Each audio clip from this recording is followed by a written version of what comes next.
aku jadiin host ya. Oke, makasih Iya, Rose. Nah, makasih sudah tuh. Rose. Lanjut, Oke, Rose Yul sudah direkod. Ya, ya, sampai di mana? Tadi Australia udah baca ya Matius pasal 3 ayat 12.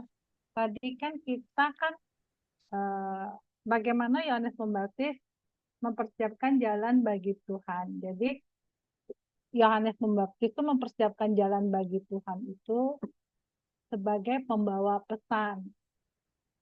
Teman-teman, Yohanes Pembaptis itu adalah penggenapan nubuat dari Yesaya pasal Share 40 ayat screen-nya 2. Rose. Sudah, Oh, mungkin ulang ya sebentar. Ini udah nah, coba ini share aku screen ulang Rose. end slide dulu. Iya, coba share screen ulang. Tidak ada masuk share screen-nya.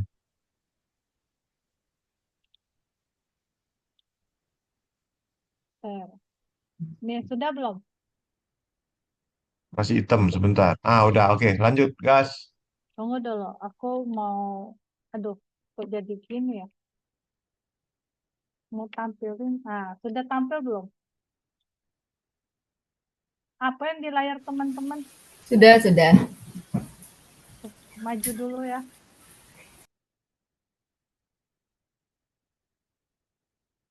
Ah, kalau opening act tadi yang kita bahas tadi, Desi Huang itu kan mempersiapkan penonton dengan cara menyanyikan beberapa lagu ya, dengan genre yang sama dan aktor utamanya. Kalau pas Pampres itu kan mempersiapkan jalan yang aman untuk wilayah presiden, terus kadang mereka dengan cara datang lebih dulu memeriksa lingkungan sekitar. Maka Yohanes Pembaptis itu mempersiapkan jalan bagi Tuhan tuh di hati manusia itu sebagai pembawa pesan. Nah, teman-teman, penampilan Yohanes Pembaptis itu juga merupakan bagian dari pesannya. Dari Matius pasal 3 ayat 1 sampai 12 yang dibacakan oleh Lewi, kita dapat lihat bahwa pakaiannya itu terbuat dari bulu unta dan ikat pinggang kulit. Makanannya itu belalang. Aku nggak ngerti, mungkin zaman dulu belalang itu makanan untuk orang miskin dan madu hutan. Jadi, pakai makanan dan gaya hidupnya yang sederhana itu menunjukkan pesan bahwa manusia itu seharusnya berfokus kepada kepada apa yang penting, yaitu hati, bukan seperti apa yang dia terlihat. Nah, kita akan selain itu sebagai pembawa pesan Yohanes Pembaptis itu sederhana langsung. Dalam Matius pasal 3 ayat 2, Yohanes Pembaptis kan menyerukan, bertobatlah, sebab kerajaan surga sudah dekat. Bertobat dalam hal ini itu adalah panggilan untuk berbalik dari dosa kepada Allah dan firman-Nya. Yohanes menuntut orang-orang untuk berubah secara total, yaitu mengenali dosa mereka, berpaling dari dosa kepada Allah untuk pengampunan, dan hidup menurut firman Allah. Nah, jadi Yohanes Pembaptis menuntut orang-orang untuk berubah. Kita akan kita akan lihat beberapa contoh kasus yang diberikan Yohanes di Alkitab ya. Kita akan baca Matius pasal 3 ayat 7 sampai 8. Kita mau baca apa lewat ini? Rasul Santoso deh baca Matius pasal 3 ayat 7 sampai 8. Masya Allah, nodong kali itu namanya Ya itu. cepetan, mau cepet dah gitu. Oke, Matius 3 ayat 7 sampai 8. Tetapi waktu ia melihat banyak orang, Farisi dan orang Saduki datang untuk dibaptis, berkatalah ia kepada mereka, sorry, terganggu ya. Hai kamu keturunan ular beludak, siapakah yang mengatakan kepada kamu bahwa kamu dapat melarikan diri dari murka yang akan datang? Jadi hasilkanlah buah yang sesuai dengan pertobatan. Jadi apa dosa yang ditunjukkan?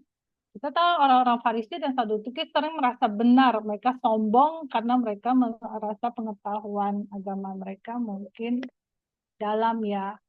Nah, Yohanes meminta mereka menghasilkan buah yang sesuai dengan pertobatan.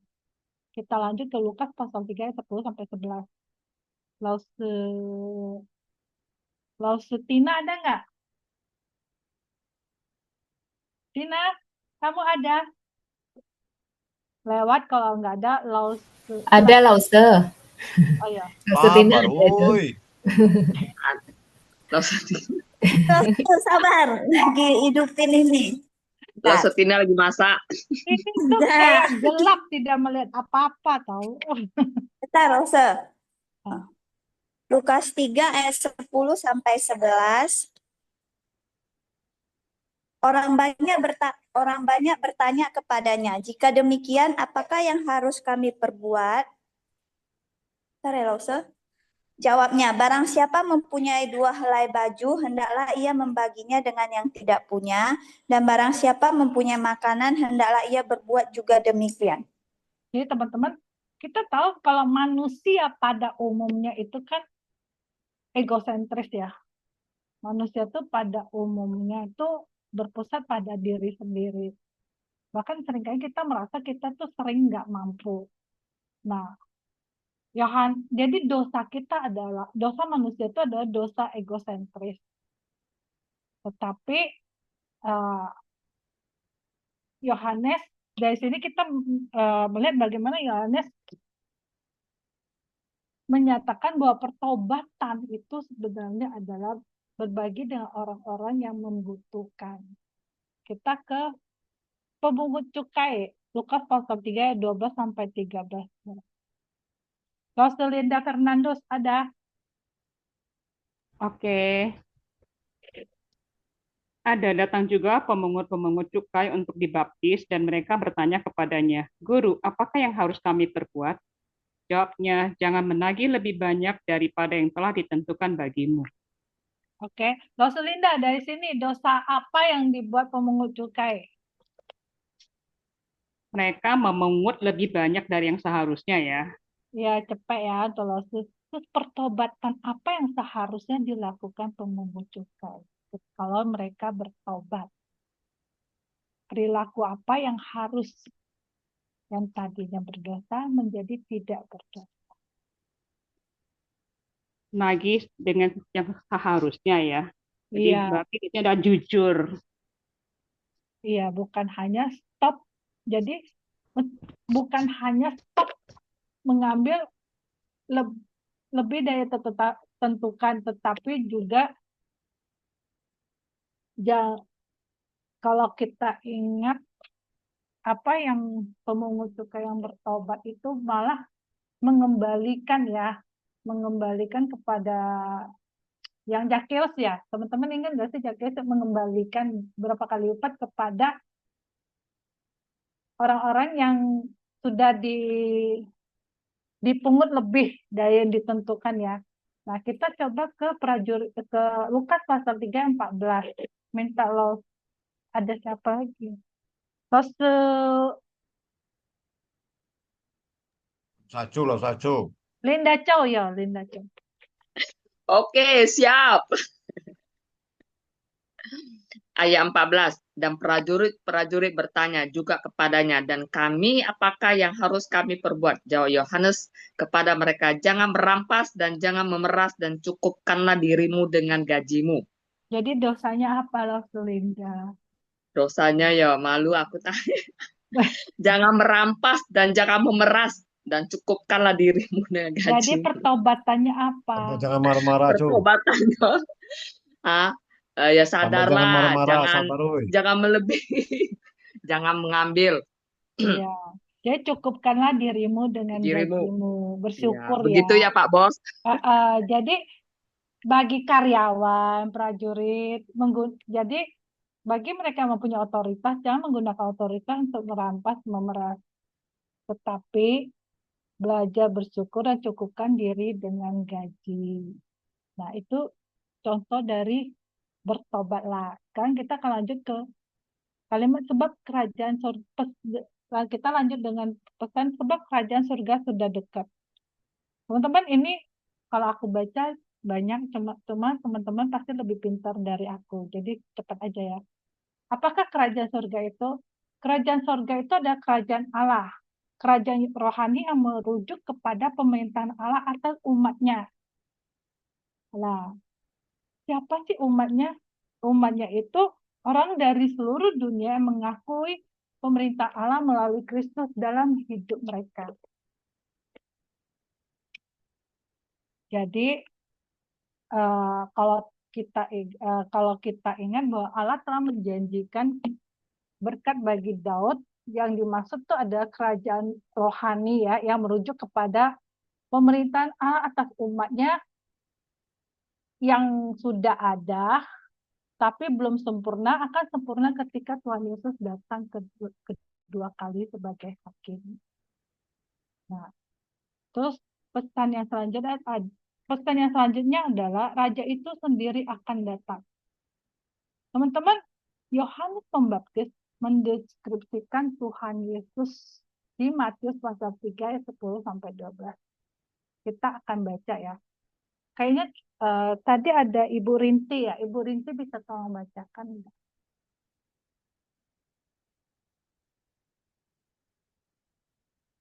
Bentar waktu ya. Matius pasal 3 ayat 10 sampai 12.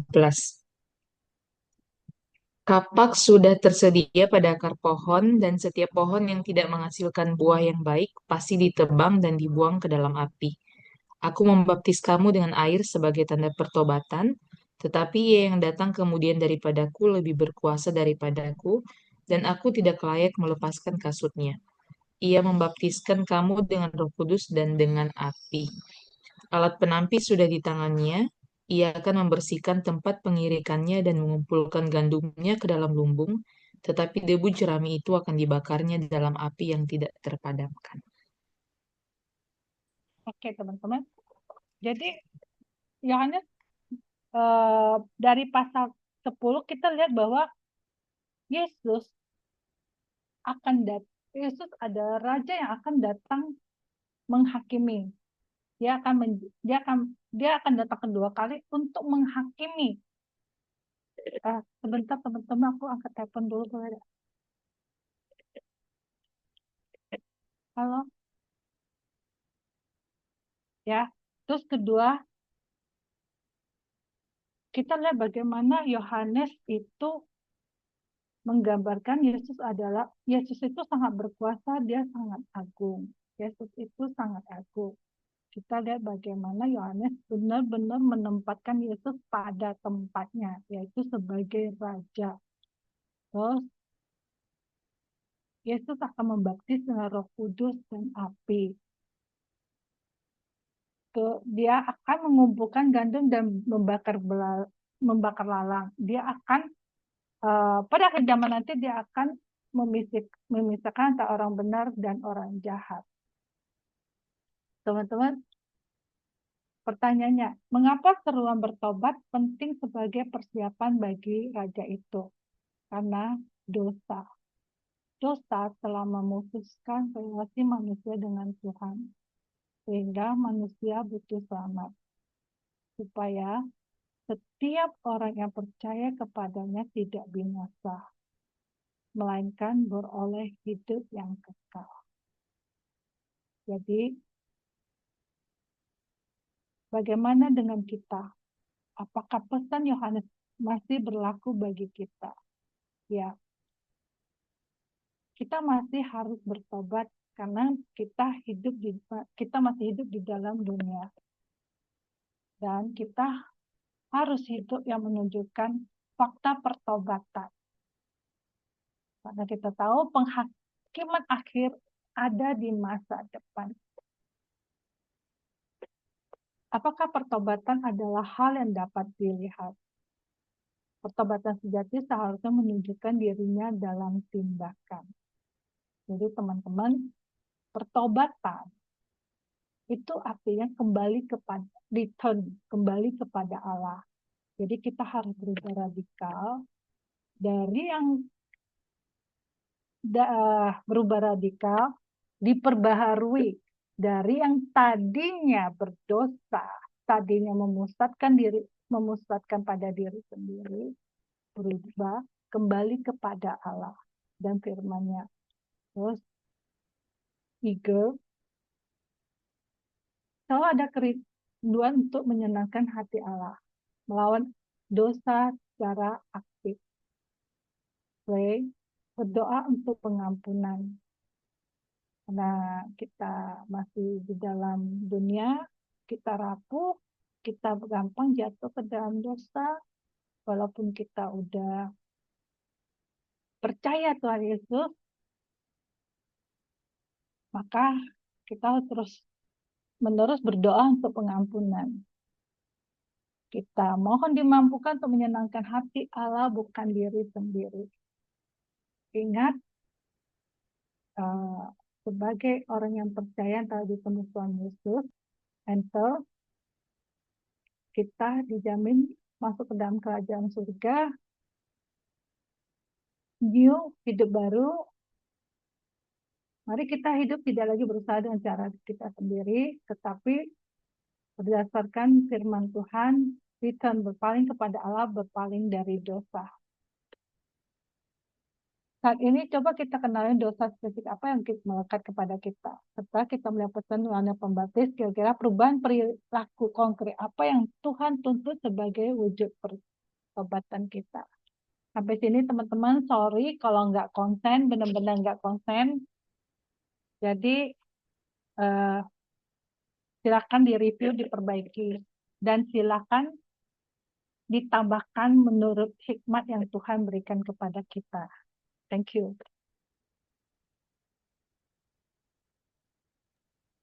Kamsia sama contoh Yuliana. Itu ada contoh CJ sudah menggantikannya untuk kasih ini sumbang sarannya, silakan. Oke, mohon maaf ini saya baru sampai di rumah dan mohon maaf kalau suaranya agak berisik. Sorry, aku mau tanya, aku sudah share screen kan atau masih nih? Aku agak gaptek nih. Di Masih. screen. Oh masih, aku stop ya. Ada. Oke, ya kalau dari saya sih sebenarnya secara lesson plan saya memang nggak ikutin dari awalnya, tapi kemarin saya udah ngomong sama Rosayu untuk bisa dimasukin untuk pentingnya itu gitu. Soalnya khususnya soal tentang pertobatan. Mungkin Rosa bisa coba banyakin contoh di kata atau kalimat repent itu ya Rosa.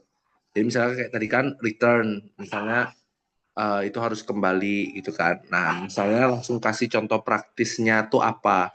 Jadi kemarin pas saya studi banding, saya ikut di Cornerstone, memang mereka kebanyakan korbannya tuh langsung spesifik. Hal yang mau kita highlight tuh apa.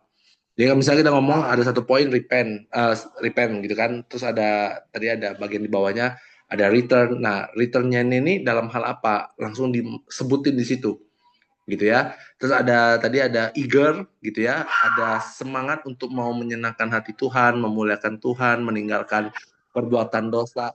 Nah, pertanyaannya adalah tindakan apa saja tuh yang bisa menyenangkan hati Tuhan?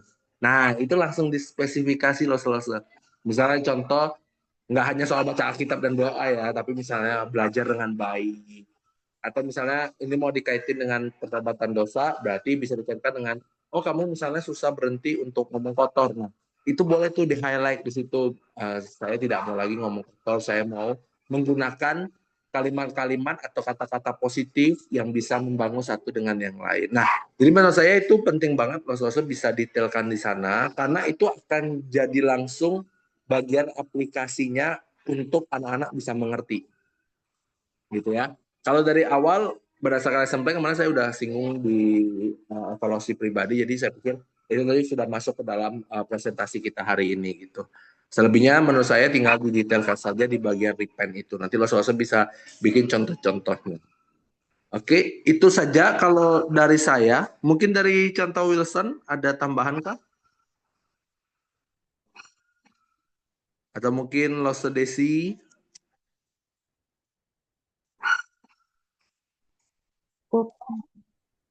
Cukup aja.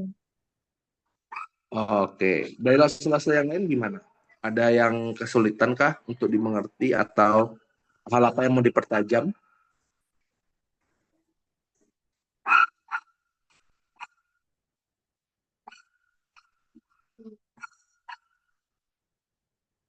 Ada las-las?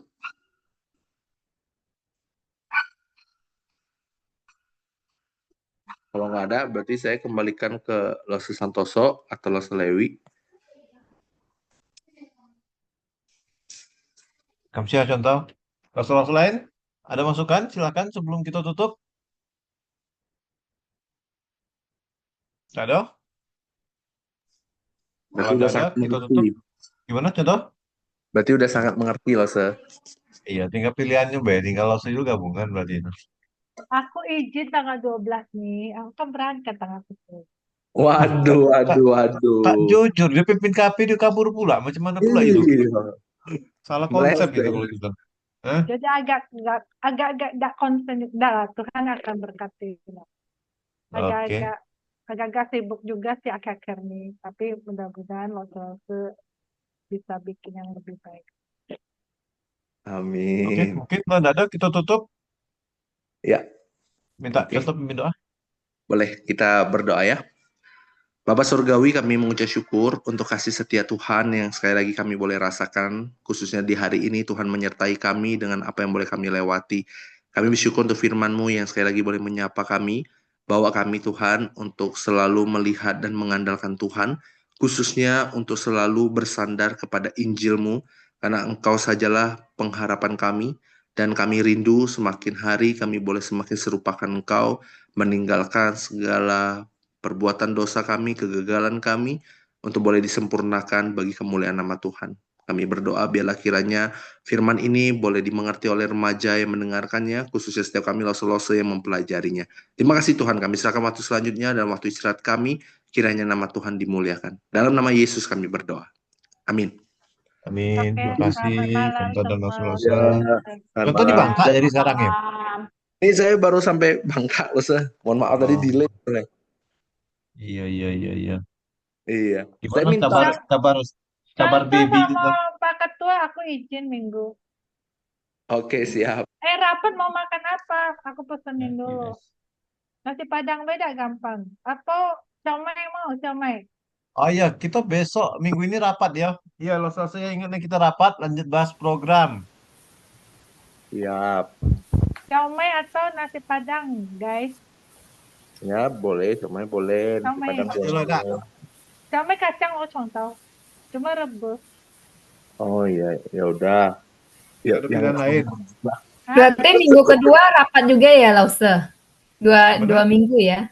2 minggu Hah? rapat kita ya? Kan minggu kedua Minggu- tanggal Nah, 12. minggu kedua. Oh iya, minggu kedua ya, sorry. Iya, Iya. kita kan tinggal dikit lagi kemarin tuh.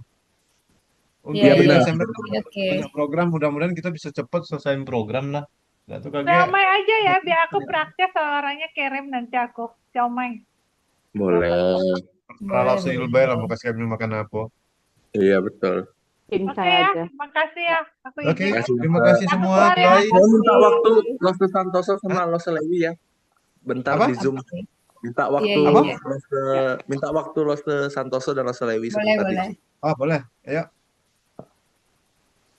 Oke.